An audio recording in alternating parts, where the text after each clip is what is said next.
لگتی ہے بجھا دیتا ہے، غم کے بہتے ہوئے دھاروں کو نہ روکو لوگوں،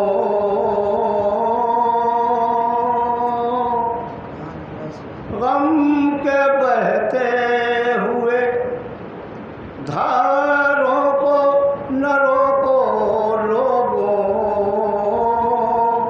ورنہ پانی میں بھی یہ آگ لگا دیتا ہے، ورنہ پانی میں بھی یہ آگ لگا دیتا ہے۔ کچھ ہم سے یوں خاک شفا ہو جائے گی، منسلک کچھ ہم سے یوں خاک شفا ہو جائے گی، اور کربلا کے ہم ہماری کربلا ہو جائے گی، کربلا کے ہم ہماری کربلا ہو جائے گی۔ اور دوسرا مسئلہ اس کا پھر ہے، یوں مطہر بنت محبوب خدا ہو جائے گی، یوں مطہر بنت محبوب خدا ہو جائے گی،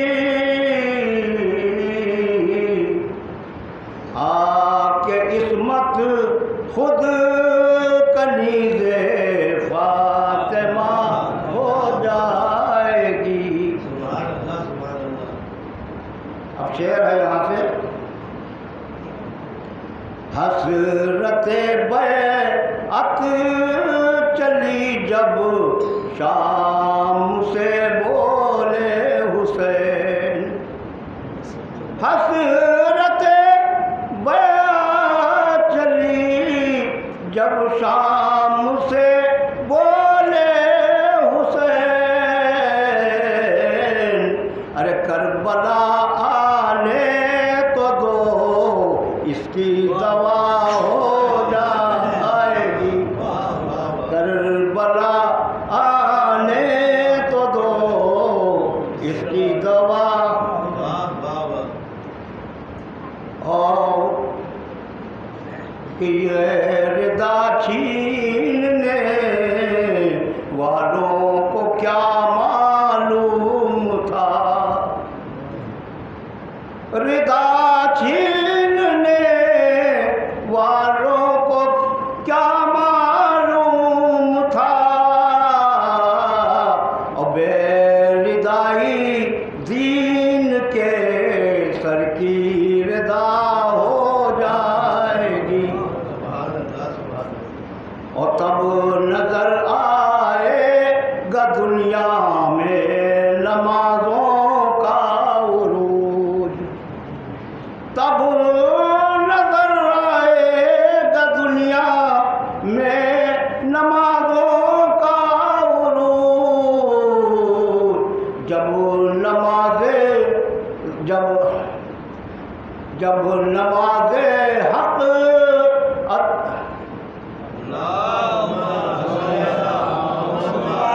نظر آئے گا دنیا میں نمازوں کا عروج، جب زیر خنجر تو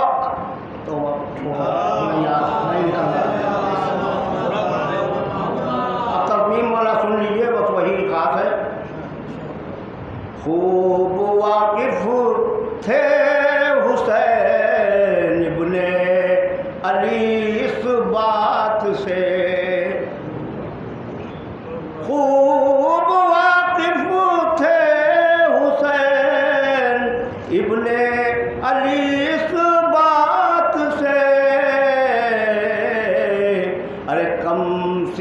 مچھلی جو رن میں مرتضی ہو جائے گی.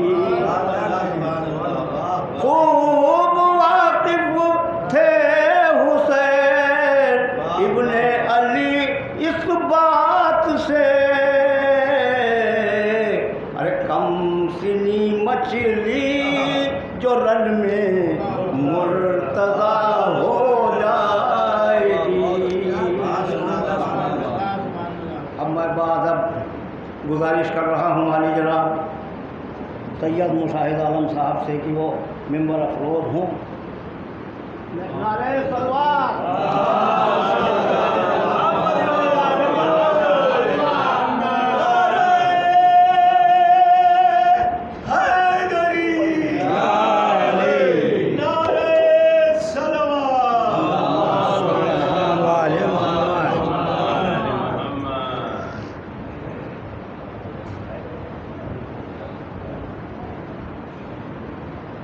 فاتحہ.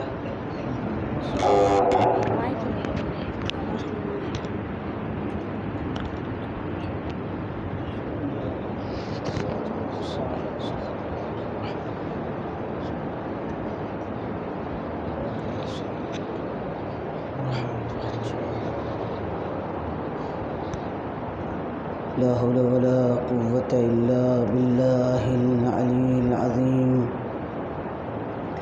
أعوذ بالله السميع العليم من الشيطان الرجيم. بسم الله الرحمن الرحيم. الحمد لله رب العالمين.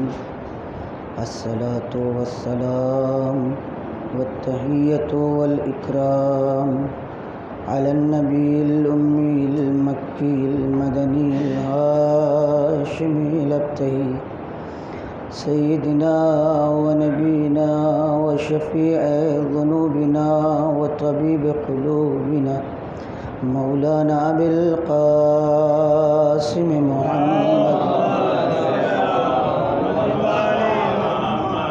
ثم الصلاة على أهل بيته الأطيبين الأنجبين الهداة المهديين لا سيما بقية الله في الأرضين روحي له الفداء. أما بعد فقد قال الله الحكيم وهو أصدق الصادقين وقوله الحق.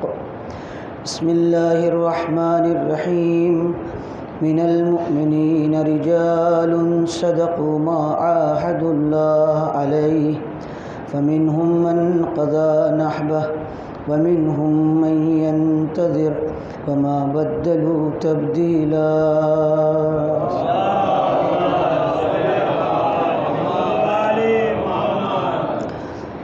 قرآن مجید کی سورہ احزاب کی آیت نمبر 23 یہی اس عشرے میں موضوع گفتگو اور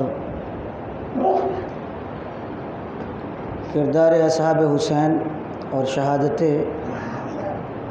امام حسین کے اوپر گفتگو ہو رہی تھی. ارشاد ہوا کہ مومنین میں سے کچھ مردان خدا وہ ہیں کہ جنہوں نے اللہ سے موت کے اوپر عہد و پیمان کیا پھر اسے پورا کر دکھایا، اور کچھ اور ہیں کہ جنہوں نے یہی عہد و پیمان اللہ سے کیا مگر ابھی ان کو موت نہیں آئی، وہ موت یعنی شہادت کا انتظار کر رہے ہیں.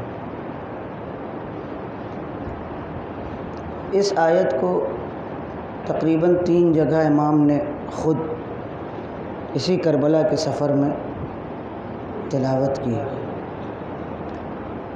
اور یہ آیت بڑی عجیب و غریب آیت ہے. ایک جگہ شہید مطہری نے تذکرہ کربلا کرتے کرتے اس آیت پر ذکر کیا ہے کہ امام حسین نے شہادت مسلم کی خبر سننے کے بعد، جو گویا اس سلسلے کی پہلی شہادت ہے، اسی آیت کا انتخاب کیا اور آپ نے یہی آیت پڑھی۔ ابھی حر سے ملاقات نہیں ہوئی ہے اور ابھی آپ کربلا نہیں پہنچے ہیں، بہت پہلے، اور آپ کو شہادت کی خبر ملی۔ یہ آیت آپ نے پڑھی کہ کچھ مردان خدا وہ ہیں کہ جنہوں نے اللہ سے عہد و پیمان کیا اور اس کو پورا کر دکھایا۔ یہ امام معصوم کی طرف سے سند ہے مسلم کی انجام بخیری پر، اور یہ کہ جناب مسلم پوری طرح امام کے نمائندہ تھے، پوری طریقے سے امام کے فکر کے حامل تھے، امام کے عقیدے کے حامل تھے۔ آپ نے ایسے شخص کا کوفے کے لیے انتخاب کیا تھا کہ تنہا اکیلے وہ امام حسین کے افکار و خیالات کی نمائندگی کر رہے تھے، مجتہد تھے، صاحب فتویٰ تھے، ان کے اندر یہ طاقت تھی کہ وقت کے اوپر فیصلہ لے سکیں۔ یہ بہت بڑی قوت ہے انسان کے لیے کہ دین کی بنیادوں پر زندگی کے مسائل کو حل کرے۔ فرق نہیں کرتا کہ دین کا مسئلہ چاہے عبادت کا ہو یا سیاست کا ہو، کوئی فرق نہیں ہے۔ اس کی ایک مثال آپ کو جناب مسلم کی زندگی میں اس وقت ملتی ہے کہ جب ابن زیاد ہانی بن عروہ کے گھر اس مرد مومن کو جو بصرے سے ابن زیاد کے ساتھ آئے تھے اور شیعہ اہل بیت میں سے تھے، بہت نامی گرامی تھے، ابن زیاد نے زبردستی کہ کہیں ایسا نہ ہو کہ بصرے میں ان کے رہنے کی وجہ سے ہماری مخالفت ہو، زبردستی اپنے ساتھ یہ لے آیا تھا۔ اور اس کے بعد سیدھا یہ ہانی کے یہاں گئے، ہانی سے دوستی تھی، ظاہر بات ہے مومن مومن کو پہچانتا ہے، آئے اور سیدھے ہانی کے چلے جاتے بھائی قصر حکومت تھا، وہاں تو اچھی پذیرائی ہوتی، مگر وہاں نہیں گئے، سیدھے ہانی کے گھر، اور بیمار ہو گئے۔ ابن زیاد نے مکاری کی اور کہا کہ ہم دیکھنے جائیں گے، اور اس میں یہ بھی خبر تھی کہ سبھی آئے ملنے کے لیے، ہانی ملنے نہیں آئے، تو کسی نے کہا کہ ہانی کی طبیعت خراب ہے، بیمار ہیں، تو اس نے کہا کہ ٹھیک ہے ہم خود ہی چلتے ہیں۔ توجہ کیجیے گا ذرا سا واقعات کے اوپر۔ اب ہانی کے گھر، ہانی کو دیکھنے اور اس مرد مومن کو دیکھنے،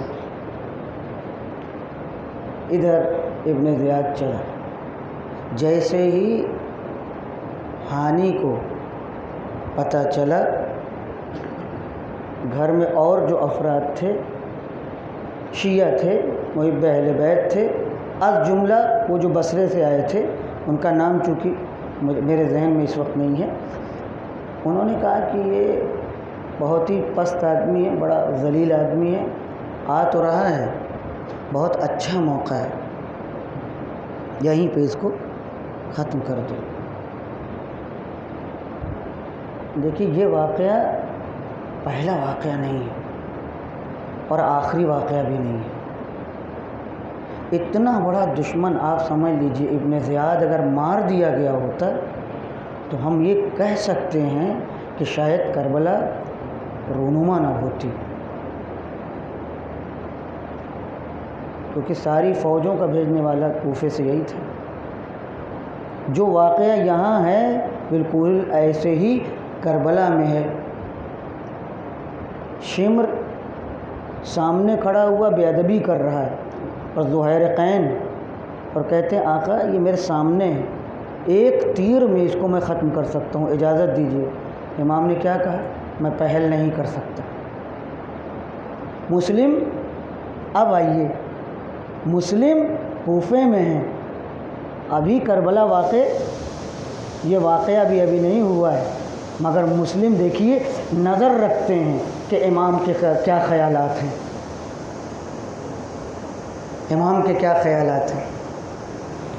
ان لوگوں نے طے کیا کہ جیسے ہی یہ آئے گا اسے یہیں ختم کر دیں گے، مار دیں گے۔ اور اتنا خون اس کی گردن پہ شیعوں کا تھا کہ ایک خون کا بھی قصاص اس نجس آدمی کے مارنے سے نہیں ہو سکتا تھا۔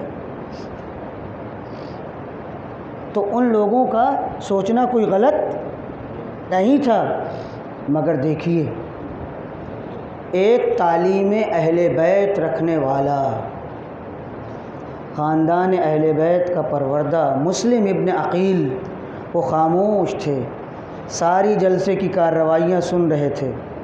ابن زیاد آیا بھی چلا بھی گیا، مگر مسلم قتل کرنے کے لیے نہیں نکلے۔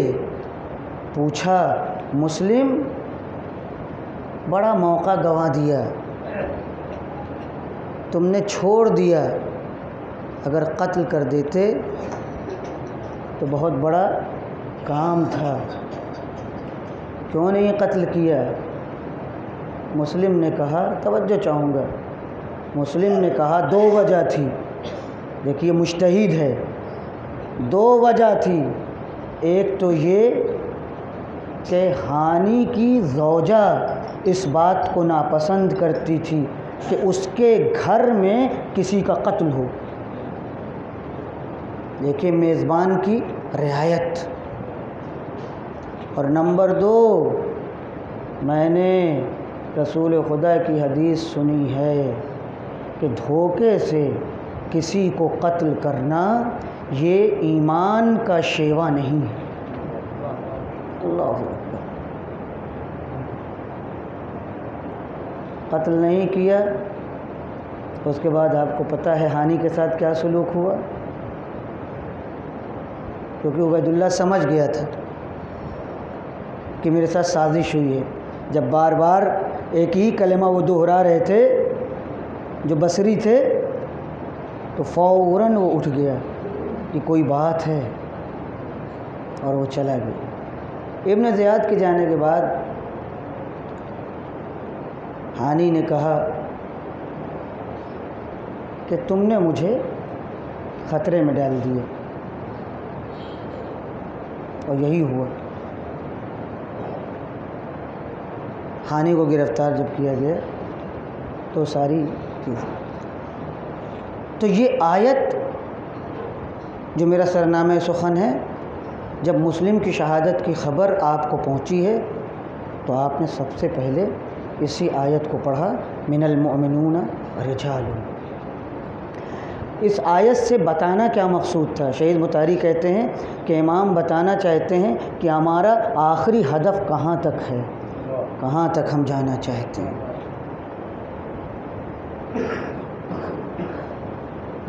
یہ آیت آئینہ ہے کربلا کی تصویر کے لیے کہ امام نے فیصلہ کر لیا ہے کہ ہمیں کیا کرنا ہے۔ توجہ چاہوں گا، کردار اصحاب حسینی، آپ نے زہیر کا نام سنا ہے، آپ نے سعید کا نام سنا ہے، یہ 72 شہداء جو ایک ایک کر کے جنگ لڑ رہے تھے، بڑے بہادر تھے۔ پہلوان کے سامنے جانا اور میدان میں لڑنا، تلوار چلانا، تلوار چلانے کی وجہ سے آپ اگر وزن اٹھائیے 10 کلو کا 20 کلو کا، اور یہ وزن آپ ایک ہی دن میں 20 مرتبہ 25 مرتبہ اٹھا لیجئے، تو 4 دن 5 دن 10 دن 15 دن یہ آپ کا ہاتھ کام نہیں کرے گا، ہے کہ نہیں ایسا؟ تلوار چلانا پوری قوت سے دشمن کا دفاع کرنا، زہیر ان شہدائے کربلا میں سے ہیں کہ ایک بار جنگ نہیں کی ہے، توجہ چاہوں گا، ایک بار جنگ نہیں کی ہے، جب جہاں موقع آیا ہے جس کو جھڑپ کہتے ہیں اس میں زہیر پیش تھے۔ یہ کون ہیں؟ قتل خلیفہ سوم کے بعد مسلمان دو دھڑے میں تقسیم ہو گیا۔ تیسرے خلیفہ کے قتل کے بعد مسلمان دو دھڑے میں تقسیم ہو گیا۔ جو لوگ امیر شام کے حامی تھے ان کو شیعہ عثمان کہا جاتا تھا۔ جو امیر شام کے حامی تھے ان کو شیعہ عثمان کہا جاتا تھا۔ جو امیر المومنین کے حامی تھے ان کو شیعہ علوی کہا جاتا تھا۔ زہیر قین عثمانی تھے،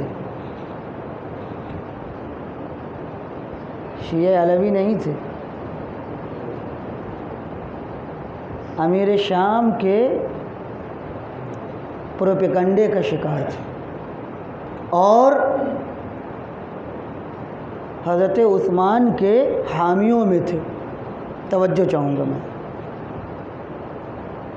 مگر عظمت اہل بیت سے واقف تھے۔ موجودہ صورتحال آپ جناب زہیر قین میں ملاحظہ کر سکتے ہیں۔ آج بھی مسلمانوں میں، شیعوں میں نہیں، شیعوں کو ہٹائیے کیونکہ وہ علوی مسلک اور وہ گیا، آج بھی مسلمانوں میں دو دھڑے پائے جاتے ہیں۔ ایک دھڑا وہ ہے کہ جو اہل بیت کی عظمت سے واقف ہے، بھلے ہی وہ امام علی کو چوتھا مانتا ہو، مگر عظمت اہل بیت سے بھی وہ واقف ہے۔ صحیح معنوں میں یہی اہل سنت والجماعت ہیں، مگر انہی میں ایک دھڑا وہ ہے کہ جو آج بھی کہا جائے تو یہ عثمانی المسلک ہے۔ انہیں اہل بیت سے کوئی دلچسپی نہیں، امیر شام سے دلچسپی ہے۔ تذکرہ دیکھیے کتنا زندہ تذکرہ ہے زہیر کا۔ عظمت اہل بیت سے واقف تھے مگر ادھر کے آدمی تھے۔ اسی سن 60 ہجری میں کہ جب امام حج پر پہنچے تو یہ حج پر پہنچے اپنے خاندان والوں کے ساتھ۔ اچھا، چونکہ رئیس قبیلہ تھے، اشراف میں سے تھے، معزز تھے، لہذا دو چار لوگ اور بھی ان کے ساتھ تھے، ان کے ہم وطن۔ مکے میں امام موجود ہیں اور امام کی نشست ہو رہی، باقاعدہ آنا جانا لگا ہوا ہے، مگر زہیر کہیں دکھائی نہیں دیتے۔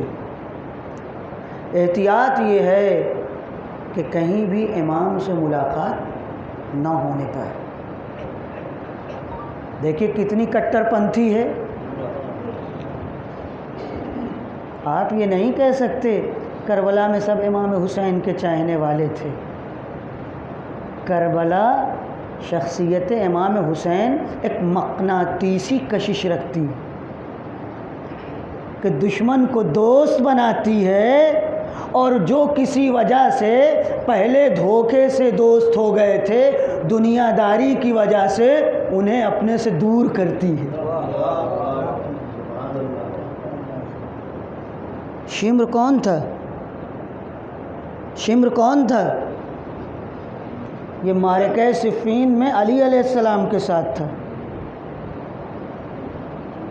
جی کیا ہوا؟ قاتل امام حسین بن کر کے آیا۔ امام حسین سے پھر نزدیک نہیں ہوا، سب سے بڑا دشمن۔ کیا ہے اس کے اندر؟ کیا برائیاں ہیں اس کے اندر؟ کیوں اس کا دل سیاہ ہوتا چلا گیا؟ کیا ممکن ہے کہ کوئی امیر المؤمنین سے نزدیک ہو اور نزدیک ہونے کے باوجود پھر وہ دور ہو جائے؟ جی ممکن ہے۔ امیر المومنین کی وجہ سے نہیں۔ ایک جملہ کہنے جا رہا ہوں، تاریخی جملہ۔ امیر المومنین سے نزدیک تھا مگر اپنی سیاہ کاریوں کی وجہ سے دور ہو گیا۔ بہت سے لوگ آج بھی خوشحال ہیں، پیغمبر کے بغل میں بہت سارے لوگ سو رہے ہیں، تو چونکہ پیغمبر کے بغل میں ہیں لہذا سیدھے جنت میں جائیں گے۔ ہم تو دیکھ رہے ہیں علی مرتضیٰ کے پاس ہیں مگر دور ہوتے چلے جا رہے ہیں۔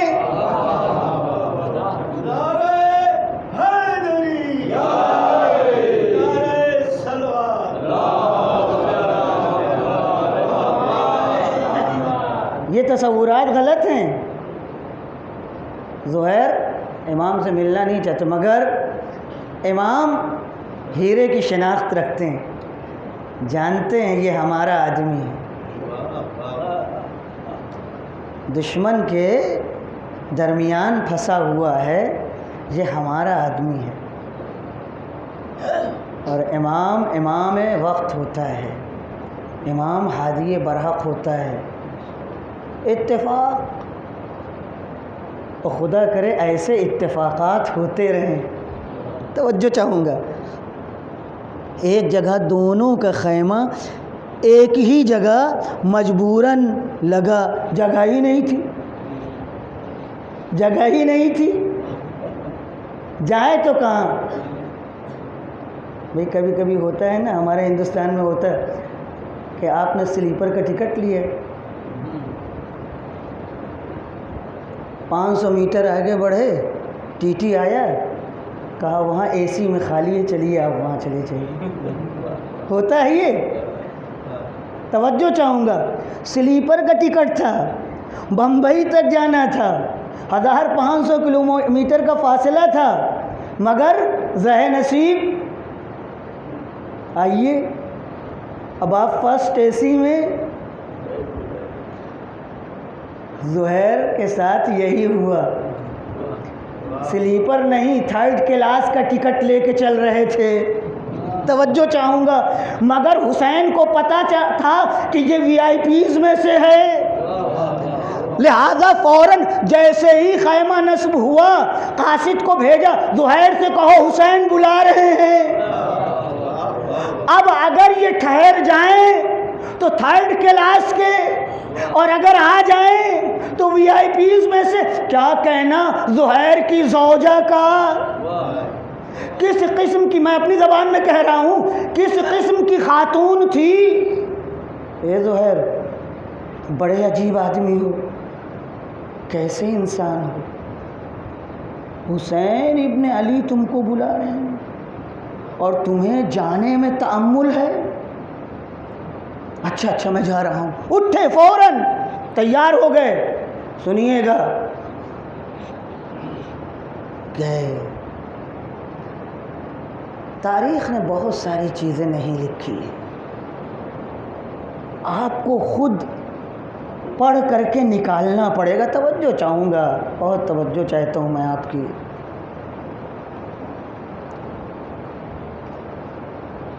زہیر دشمن تھے کہ نہیں؟ عثمانی المسلک تھے کہ نہیں؟ اہل بیت کے چاہنے والے تھے کہ نہیں؟ دونوں باتیں تھیں، نرم دشمن، یہ وہ والی دشمنی نہیں ہے، پروپیگنڈے کی وجہ سے تھوڑی دیر کے لیے ادھر کے ہو گئے تھے، مگر عظمت اہل بیت ان کے اندر پائی جاتی تھی۔ تیار ہوئے، خدمت امام حسین میں پہنچے۔ تاریخ نے کچھ نہیں لکھا، اتنا لکھا ہے کہ ایک خیمے میں امام اور زہیر کچھ دیر تک بیٹھے ہیں، کیا باتیں ہوئیں یہ نہیں لکھا، لیکن جب زہیر اس خیمے سے نکل کر کے آئے ہیں تو اتنا تاریخ بتائی، کیونکہ غلام بھی موجود ہے، زوجہ بھی موجود ہے اور دیگر ساتھی بھی، کہ اب جب زہیر وہاں سے نکل کے آئے ہیں تو چہرہ خوشی سے کھلا ہوا تھا، اطمینان کی کیفیت تھی، اور آنے کے بعد زوجہ سے کہا کہ میں تم کو طلاق دیتا ہوں، اس لیے کہ میں اب حسین کے ساتھ جا رہا ہوں، اور میں یہ نہیں چاہتا کہ میرے بعد تمہارے ساتھ کوئی ایسا سلوک ہو، جاؤ تم اپنے گھر جاؤ، اس کو یہیں پہ رکھیے تھوڑی دیر۔ اپنے ساتھیوں سے کہا، لیکن معرفت دیکھیے، جو میرے ساتھ آنا چاہے وہ آئے، جو جانا چاہے۔ ابھی امام حسین یہ کلمہ کہیں گے، زہیر سمجھ گئے کہ فکر حسین کیا ہے۔ کوئی جبر نہیں، کوئی اکراہ نہیں، جس کو جانا ہے جائے، جس کو آنا ہے آئے۔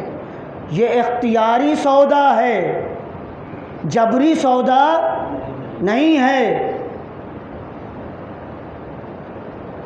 اب یہ تو میں نے نہیں پڑھا کہ کون آیا کون نہیں آیا، لیکن زوجہ نے ایک بات کہی، کیا ضرورت ہے کہ آپ مجھے طلاق دیجیے؟ ارے میں اپنے قبیلے میں چلی جاؤں گی، طلاق دینے کی کیا ضرورت ہے؟ ایسی سمجھدار زوجہ بھی تو ہونا چاہیے۔ توجہ چاہوں گا، طلاق دے دیتے تو زوجیت کا رشتہ منقطع ہو جاتا ہے، مگر کیسے ممکن ہے جو اہل بیت کی مدد کرے، اہل بیت اس کی مدد نہ کریں؟ یہ فکر پیدا ہوئی، طلاق کی کیا ضرورت ہے، بلا طلاق کے بھی میں رہ سکتی ہوں، ہمارے قبیلے والے ہیں، ہمارے غلام ہیں، جیسے تم چاہتے ہو ویسے ہی تمہاری عزت برقرار رہے گی، ہم اپنے قبیلے میں چلے جائیں گے۔ یعنی زہیرقین کی زوجہ نے گھر بیٹھے بیٹھے جنت میں انٹری کر لی۔ ہاں جاؤ، خدا حافظ۔ اب زہیر کربلا میں آئے، توجہ چاہوں گا، زہیر کربلا میں آئے۔ بہت سی جگہیں ہیں جہاں زہیر کے مشورے پائے جاتے ہیں۔ بڑے جہاں دیدہ آدمی تھے، بڑے مدبر آدمی تھے، بڑے سیاستداں تھے، بڑے حکمت عملی رکھنے والے تھے، اشراف رئیس قبیلہ تھے، کوئی معمولی آدمی نہیں تھے۔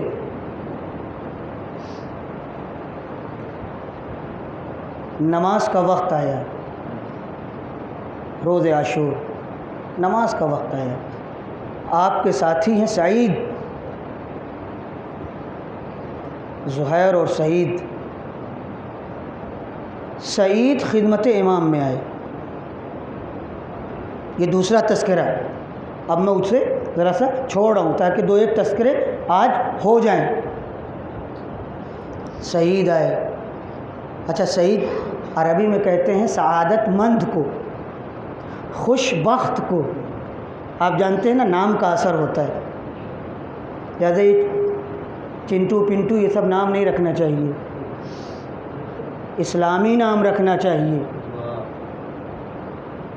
ان ناموں کا اثر ہوتا ہے۔ سعید امام کی خدمت میں آئے اور کہا آقا بہترین موقع ہے، اس کے بعد یہ موقع ملے گا نہیں، ہم سب کو یقین ہو چکا ہے۔ ہم چاہتے ہیں ظہر کی نماز آپ کی امامت میں ادا ہو جائے، توجہ چاہتا ہوں، ظہر کا وقت ہے، ہم آپ کی امامت میں نماز پڑھنا چاہتے ہیں۔ وہاں اتنا زیادہ وقت نہیں تھا، امام نے ایسے سر اٹھایا۔ آپ جب فقہی کتاب پڑھیں گے تو نماز کا اول وقت معلوم کرنے کا طریقہ لکھا ہوا ہے، یہ گھڑی سے نہیں معلوم ہوتا تھا۔ فجر کی بھی اول وقت کیسے پہچانتے ہیں؟ مغرب، عشاء، ظہر، عصر۔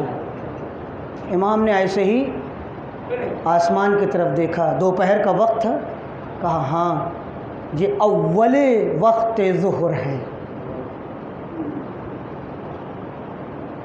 یہ کتنے وقت شناس تھے لوگ۔ امام نے کہا صفیں مرتب کرو. زہیر اے سعید آؤ. توجہ چاہوں گا، سعید کی خواہش یہ ہے کہ آپ کے پیچھے نماز پڑھوں.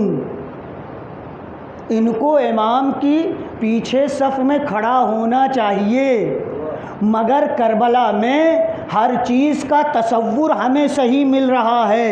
کبھی امام کے پیچھے کھڑے ہو کے نماز پڑھنا وہی جماعت ہے، اور کہیں یہ جماعت نہیں، امام جیسے جو کہے وہی جماعت ہے.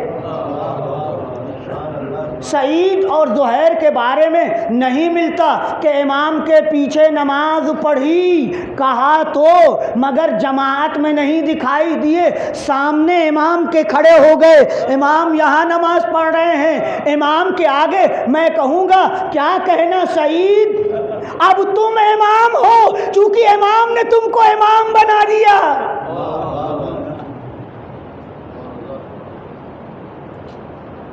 یہ کیسی جماعت ہے، یہ کیسی نماز ہے.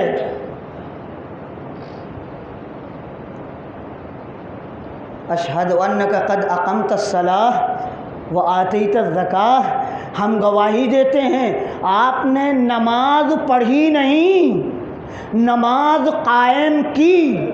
قائم کرنے کا تصور اسلام میں یہ ہے جو خود بھی پابندی سے نماز پڑھے، دوسروں کے لیے راستہ ہموار کرے تاکہ وہ بھی نماز پڑھ سکے، اس کا دوہرا اجر ہے. سعید اور زہیر نے کربلا میں امام کو نماز پڑھوا کر کے بتا دیا کہ ہم نماز قائم کرنے والے ہیں، تنہا پڑھنے والے لوگوں میں نہیں ہیں. صلوات پڑھیں محمد و آل محمد پر.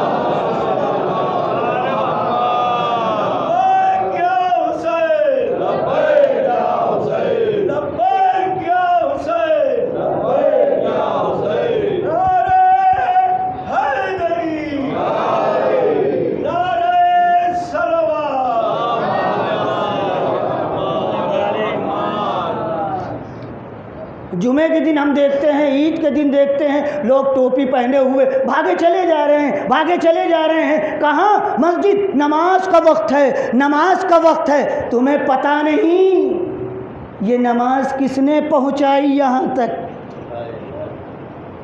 جس نماز کو لے کر کے اچھا ہم نے ان سے پوچھا بھیا کیوں نماز پڑھتے ہو؟ تاکہ جنت میں جا سکیں. کیوں روزہ رکھتے ہو؟ تاکہ جنت میں جا سکیں. کیوں حج کرتے ہو؟ تاکہ جنت میں جا سکیں. کیوں زکوٰۃ دیتے ہو؟ تاکہ جنت میں جا سکیں. اور پیغمبر نے پہلے کہا تھا الحسن والحسین سیدہ شباب اہل الجنہ. حسن اور حسین جوانان بہشت کے سردار ہیں، تو تم کو جنت چاہیے، اور ان کی محبت پائی نہیں جاتی، جن کی پائی جاتی ہے وہ خود محتاج جنت ہے. تو جنت میں پہنچ بھی جاؤ گے تو صف میں کھڑے رہو گے، وہ بھی جن کی محبت میں تم گئے تم بھی، تو جب وہ خود جنت میں جانے کے لیے کسی کی اجازت کے منتظر ہے تو تمہیں کہاں پہنچائیں گے؟ لہذا آ جاؤ حسین کی طرف. یہ بہترین موقع ہے. سعید نے نماز پڑھوائی، اور کیسی نماز! خدا کی قسم اگر تاریخوں میں لکھا نہ ہوتا تو ہمت نہیں تھی، ہمت نہیں تھی. کوئی تیر امام کو نماز میں نہیں لگا ہے.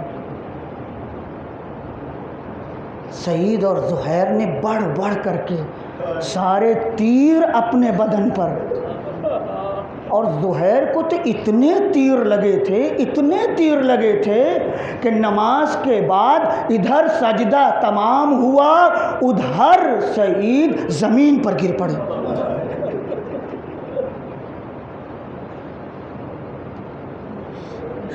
امام آ گئے فوراً، زہیر زندہ تھے. سعید نے امام کا چہرہ دیکھا، خوشی سے پھولے نہیں سما رہے تھے. توجہ چاہوں گا، بہت توجہ چاہوں گا.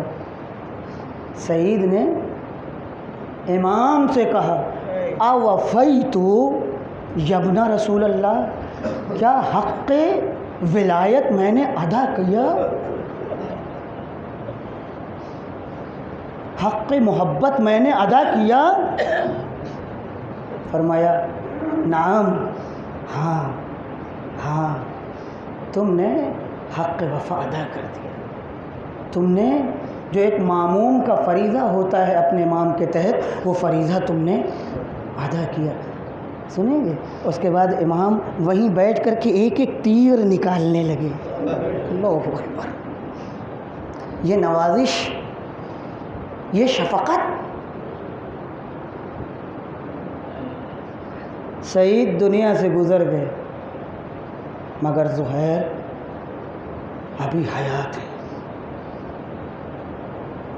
زہیر کئی ایک مارکے کے اوپر نظر آتے ہیں۔ توجہ چاہوں گا، اس چیپٹر کو میں یہیں پہ بند کرنا چاہتا ہوں۔ ایک صحابی اور ہے، وہ بین الاقوامی حیثیت رکھتا ہے۔ کربلا میں سب مسلمان تھوڑی تھے، امام حسین نے ہر مذہب کے لوگوں کو جمع کر لیا تھا۔ توجہ چاہوں گا میں آپ کی، یہ نہیں تھا کہ خالی شیعہ آ گئے، نہیں، وہ لوگ جو شیعہ نہیں تھے وہ بھی آئے، جو شیعہ تھے وہ بھی آئے، جو عیسائی تھے وہ بھی آئے۔ توجہ چاہوں گا،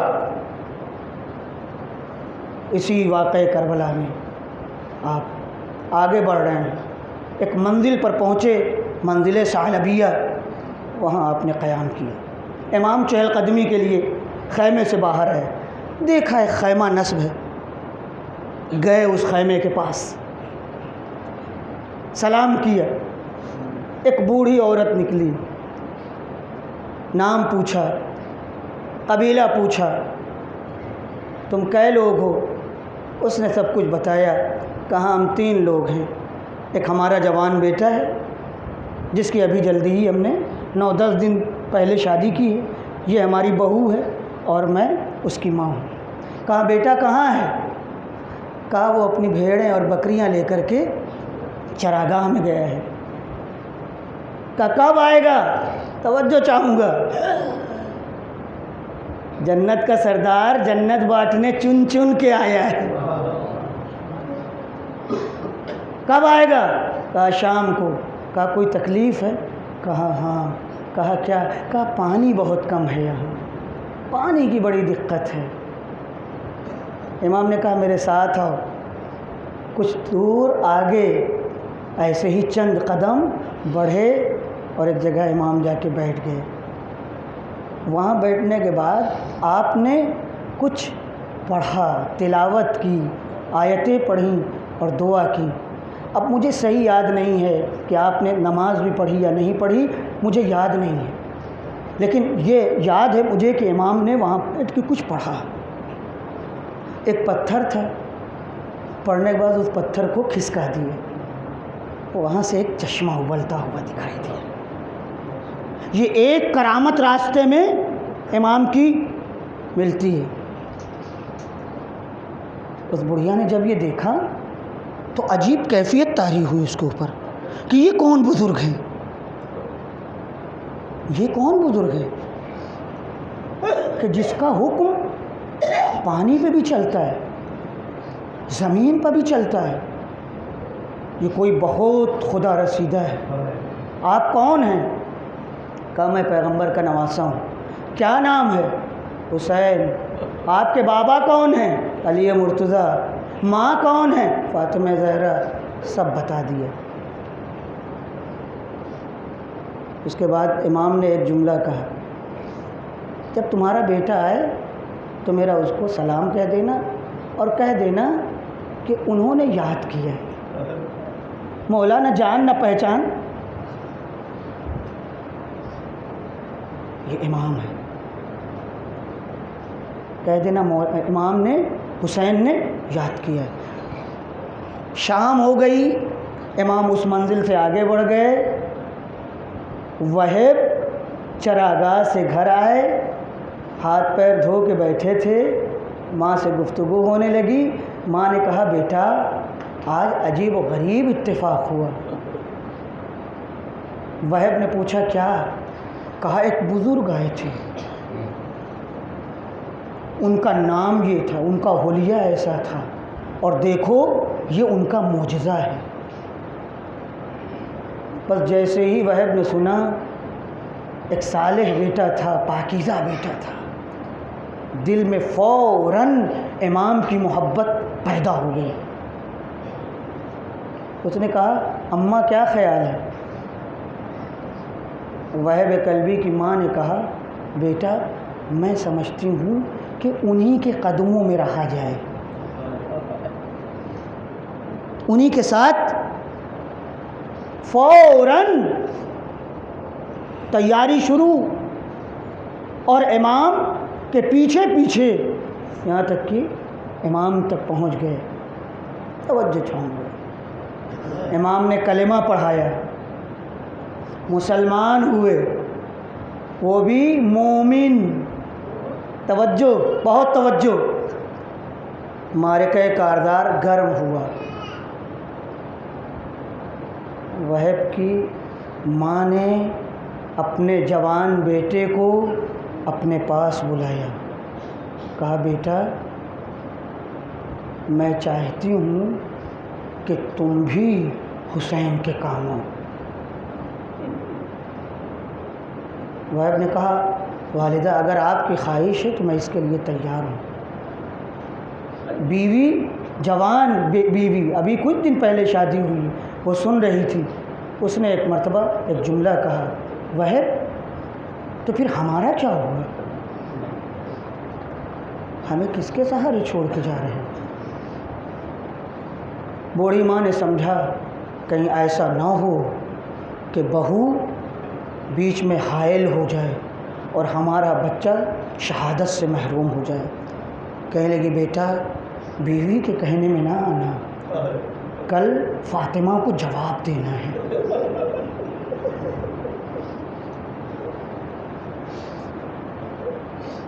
اب یہاں ذاکرین پڑھتے ہیں اور میں بھی اسے پڑھنا چاہتا ہوں، آگے ہماری منزلیں بہت جلدی جلدی۔ بعض ذاکرین یہاں کہتے ہیں تو دلہن نے کہا ہم ایسے جانے نہیں دیں گے۔ وہب نے کہا کیا چاہتی ہو؟ کہ آپ میرے ساتھ امام کے خیمے میں چلیے، امام کے پاس چلیے۔ وہب کی ماں اور وہب کی بیوی خدمت امام میں پہنچے۔ ایک مرتبہ وہب کی زوجہ نے کہا میرے سید و سردار میرا شوہر مرنے جا رہا ہے اور مجھے یقین ہے کہ یہ شہید ہو جائے گا۔ ہم اجنبی ہیں، ہم غریب الوطن ہیں، ہم مسافر ہیں، ہمیں کوئی نہیں پہچانتا، مگر آپ اہل بیت رسول ہیں، آپ کو سارے مسلمان پہچانتے ہیں۔ پہلے تو آپ یہ وعدہ کیجئے کہ آپ ہمیں اپنے ساتھ رکھیں گے، زینب و ام کلثوم کے ساتھ آپ ہمیں رکھیں، تاکہ میرے شوہر کی شہادت کے بعد ہماری کوئی بے حرمتی نہ ہونے پائے۔ اللہ اللہ، زینب و ام کلثوم سن رہی ہیں۔ اور آقا دوسری خواہش یہ ہے کہ میرا شوہر شہید ہونے کے بعد جنت کو چلا جائے گا، آقا میرے شوہر سے وعدہ دلائیے کہ وہ اکیلا بہشت میں نہیں جائے گا، ہمیں بھی لے کے جائے گا۔ کیا کہنا؟ بس ارباب آزاد وہب اجازت لے کر کے مقتل میں آئے، جنگ کرنا شروع کی۔ بوڑھی ماں خیمے سے دیکھ رہی تھی کہ میرا لال کیسے جنگ کرتا ہے۔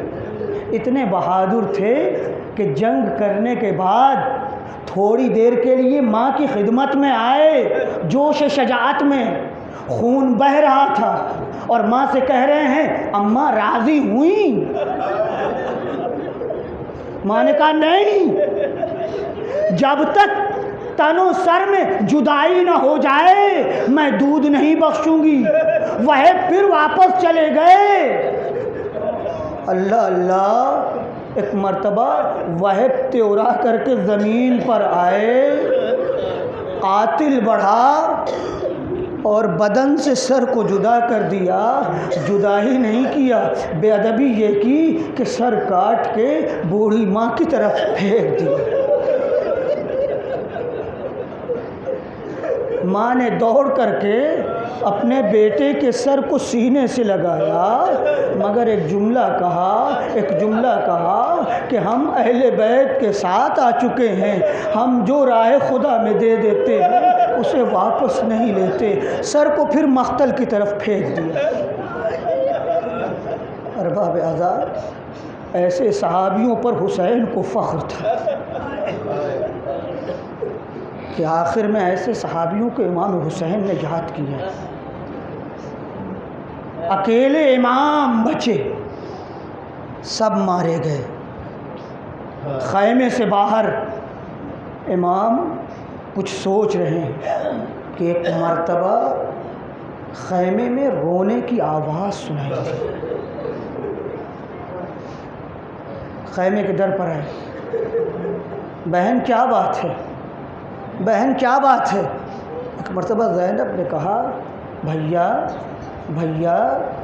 علی اصغر پیاس سے جاں بلب ہے۔ یہاں ہمارے چھوٹے چھوٹے بھائی موجود ہیں، آج 9 محرم ہے، میں تھوڑا سا چاہتا ہوں اگر گریہ کر سکے تو گریہ کیجیے۔ رلانا نہیں چاہتا آپ کو، میں احساس دلانا چاہتا ہوں۔ یہ آیت اللہ خامنئی نے علی اصغر کے مصائب پڑھتے ہوئے عجیب جملہ کہا ہے، عجیب بات کہتے ہیں۔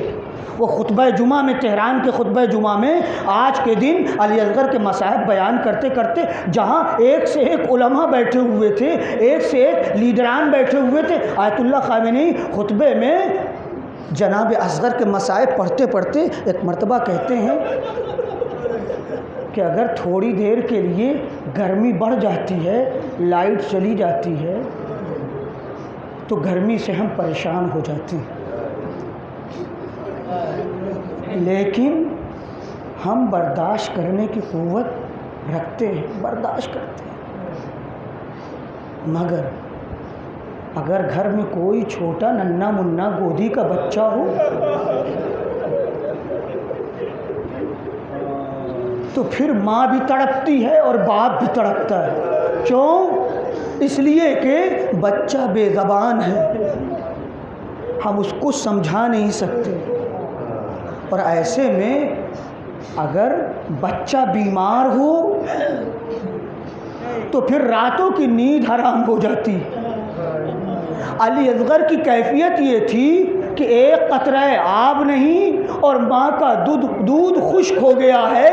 علی اصغر اتنا پریشان ہیں کہ گھر کی ساری عورتیں ایک ایک باری باری کر کے علی اصغر کو اپنی گودی میں لیتی ہیں کہ شاید کسی سے علی اصغر بہل جائے، مگر علی اصغر بہلتے نہیں۔ ایک مرتبہ حسین نے کہا، لاؤ بہن زینب، میرے بیٹے کو مجھے دے دو، میرے بیٹے کو مجھے دے دو، ناولینی میرے بیٹے کو مجھے دے دو۔ ایک مرتبہ پھول سے بدن کو حسین نے اپنی چھاتی سے لگایا، مگر علی اصغر کو تو پانی چاہیے تھا، پانی چاہیے تھا۔ اے میرے دوستو، اے ارباب اعضاء، علی اصغر کے لیے کتنے پانی کی ضرورت تھی؟